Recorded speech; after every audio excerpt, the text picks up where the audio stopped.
আরে বাবা, তুমি ওখানে দাঁড়িয়ে আছো কেন? এসো এসো, লজ্জা পেও না, লজ্জা পেও না। আরে এত লজ্জা পেতে হবে না। তো এখন কি কাজ বাজ করো, কি চাকরি করো তুমি? আমি একটাই পন্থাকে বেশি ভালোবাসি, চুরি পন্থা। যেটা অনেকেই করে কিন্তু ধরা পড়লে কোনো শাস্তি হয় না, সেই কারণে। তো আমি ভেবেছি এবার একটা কোচিং সেন্টার খুলবো, কিভাবে চুরি করতে হয় সেটা ট্রেনিং এর জন্য। এদিকে জয়ের গ্রুপে যত চোর আছে না, সব অ্যাক্টিভ চোর। ওদের কি শিল্পকলা! তো আমি ভাবছি ওর গ্রুপ থেকে দু চারটে চোর টানা যায় কিভাবে। এই নিয়ে আমি একটা বিশাল উদ্যোগ শুরু করেছি। কি চুরি করার জন্য উদ্যোগ শুরু করেছো? বাহ, খুব ভালো। আরে না না, এখন যা কাজবাজের অবস্থা আছে না, ভাবছি এটা নিয়ে একটা বিশাল ট্রেনিং এর ব্যবস্থা করব।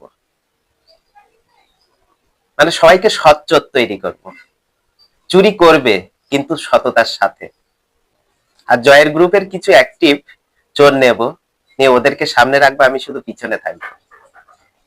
পিছনে থেকে শুধু প্ল্যান দেবো কিভাবে চুরি করবি, ধরা পড়লে আমি আছি। এরকম চোর ছেলের সাথে আমি মেয়ে বিয়ে দিতে রাজি না। উঠলাম, আর কোনোদিন ডাকবেন না আমাকে। আরে আরে, যাবেন না যাবেন না। যা, একটা চোর জামাই মিস করে গেলেন তো।